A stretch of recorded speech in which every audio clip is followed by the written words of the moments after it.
Bom dia, pessoal, tudo bem? A aula de hoje vai ser a conclusão do assunto sobre os árabes e o islamismo. O que vocês terão que fazer? Após assistir a videoaula, vocês vão copiar os assuntos do slide no caderno, vão responder algumas páginas da apostila que eu vou deixar específico para vocês e vocês vão postar até às 6 horas da tarde, certo? Então, foca na aula, é óbvio que essa foca não está tão bonita quanto a que eu desenhei na lousa, porque a minha é muito mais estilosa, e vamos começar. Então, conclusão dos estudos dos árabes e o islamismo. Relembrando, a Arábia após o islamismo. Como vimos, após a criação do islamismo, muita coisa mudou na Arábia. Primeira coisa, eles passaram a conquistar muitos territórios. A Arábia, que tinha um território pequenininho, ficou gigante. Eles criaram um grande império, desde a Arábia até Portugal. Segunda coisa, tornaram-se monoteístas. A partir do momento que Maomé criou o islamismo, eles passam a ter um único Deus, que é Alá. Alá, a Melissa gravando para mim. 3. Passaram a ser chefiados por califas. Quem eram califas? Maomé e seus descendentes. Depois filho, neto, bisneto, tataraneto. Passaram a ter poder centralizado. O que significa poder centralizado? Passaram a ser chefiados por uma única pessoa, a ter uma única religião, a ter uma única língua, as leis valerem para todos igualmente. E espalharam a cultura árabe por todas as áreas conquistadas. Nós aqui temos muita coisa da cultura árabe, como nós comemos esfirra, nós pintamos parede, nós temos tapete, temperos, muita coisa que veio da Arábia. Quem trouxe para cá? Os portugueses? Professora, não foram os árabes? Não, quem trouxe isso primeiro foram os portugueses, mas os árabes conquistaram os portugueses e os portugueses trouxeram a cultura árabe para cá, certo? Aqui, pessoal, eu coloquei a imagem da Kaaba. Relembrando, a Kaaba é o templo onde está a Pedra Negra de Alá. Essa não é a Pedra Negra. A Pedra Negra está dentro desse templo, que é a Kaaba. E tudo isso daqui são islâmicos que devem ir pelo menos uma vez na vida até a Meca, onde fica a Kaaba, para idolatrar a Pedra de Maomé. Então, tudo isso daqui representa a quantidade de islâmicos que existe no mundo. É óbvio que tem muito mais do que isso, mas aqui é só para vocês verem a quantidade. Aqui, pessoal, é um mapa onde representa as regiões conquistadas pelos islâmicos.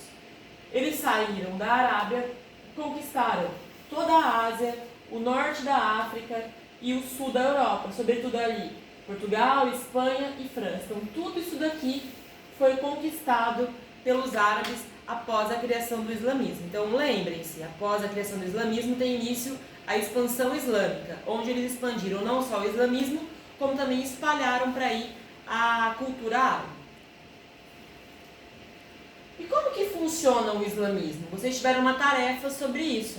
O islamismo tem 5 regras, 5 pilares básicos. Não tem nada de terrorismo, nada de explosão, como muita gente acha. Primeira regra básica: testemunho de fé. Só existe um Deus, Alá, e um profeta, Maomé. Segunda regra, a oração.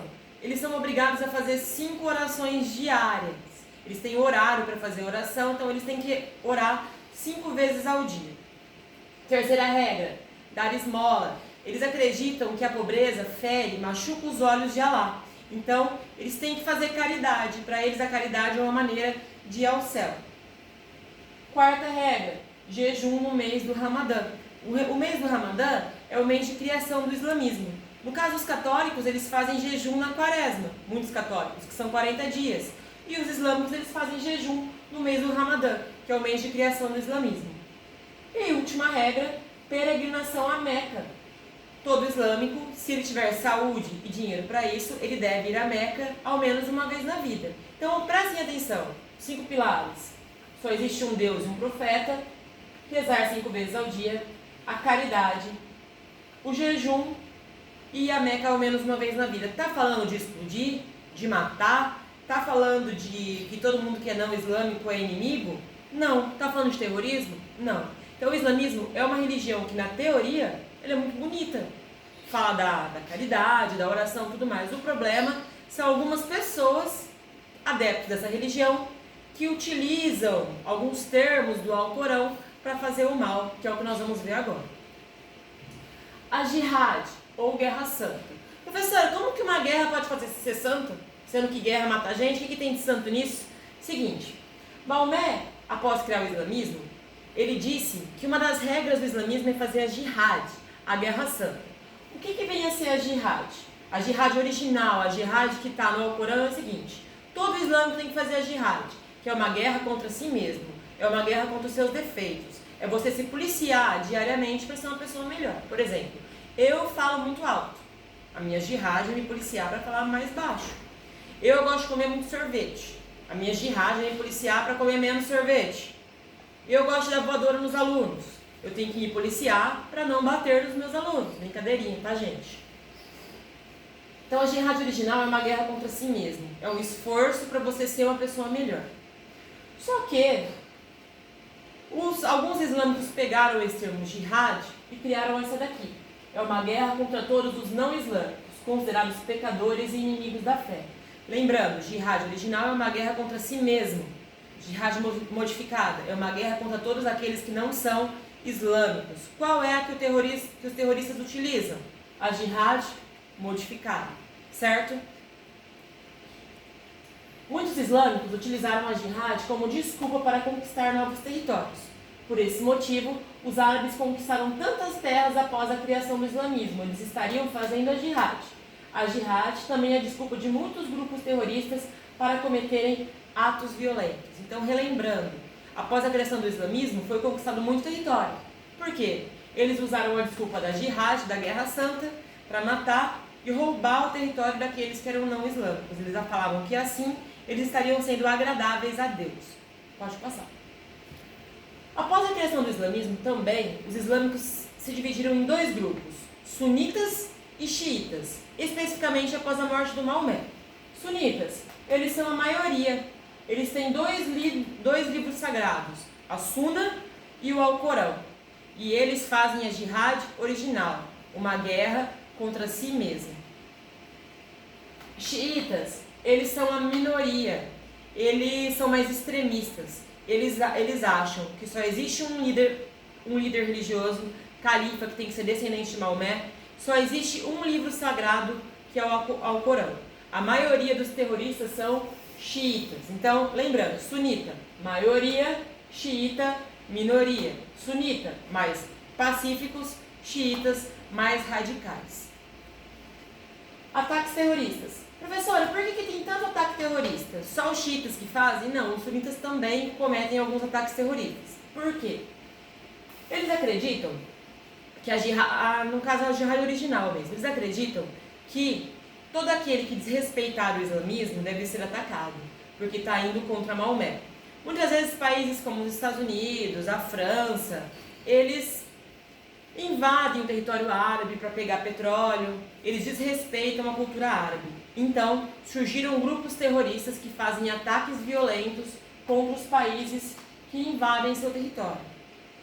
Alguns são isso. E outros, que são xiitas, eles fazem ataques terroristas porque eles acham que todo aquele não islâmico deve morrer. No caso, esses terroristas eles acreditam que a cada pessoa morta, maior será o espaço no céu deles. Eles acreditam que se matando e matando os demais, eles terão um local no céu com uma piscina de leite e mel, com várias mulheres esperando, coisas do gênero. Pode passar. Não. Cultura árabe, vocês vão pesquisar, vai ser tarefa de vocês, o que nós temos no nosso país que vem da cultura árabe. Isso eu não vou especificar agora, vai ser tarefa de vocês. Pode passar, Mel. As mulheres no islamismo. Um fato muito interessante e importante é a questão das mulheres no islamismo. O Alcorão, que é o livro sagrado dos islâmicos, fala que as mulheres devem ser respeitadas, que as mulheres devem ser amadas e cuidadas. Porém, em muitos países árabes, as mulheres já são tratadas como lixo. Elas não têm direito a votar, elas não podem ir à escola. Se elas são estupradas, elas são presas e mortas porque dizem que a culpa é delas por ter provocado o estuprador. Essas mulheres não têm direito nenhum, elas não podem sequer mostrar o corpo. Elas usam esse traje chamado burca, onde a única parte do corpo, muitas vezes, que elas podem mostrar é o olho. Elas não têm direito de escolher o seu marido, é o pai quem escolhe.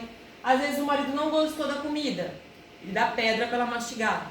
A mulher desrespeitou o marido, ela pode ser morta por meio de apedrejamento. Então a questão das mulheres é uma questão muito delicada nos países islâmicos. Em alguns países elas têm liberdade, em outros países elas não têm. Esse é tema da prova de vocês, que a professora Memel deu para vocês aí o livro Malala, a menina que queria ir para a escola. Pode passar, Mel. Essa daqui é a Malala. Ela é uma menina que vivia no Paquistão.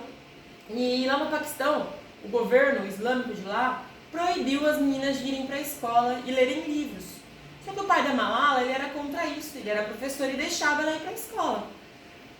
Por conta disso, a Malala levou vários tiros, incluindo um na cabeça, e ela quase morreu. Sobreviveu e começou a divulgar os absurdos que acontecem no país dela. E ela luta hoje em dia para que todas as meninas do mundo possam ir para a escola.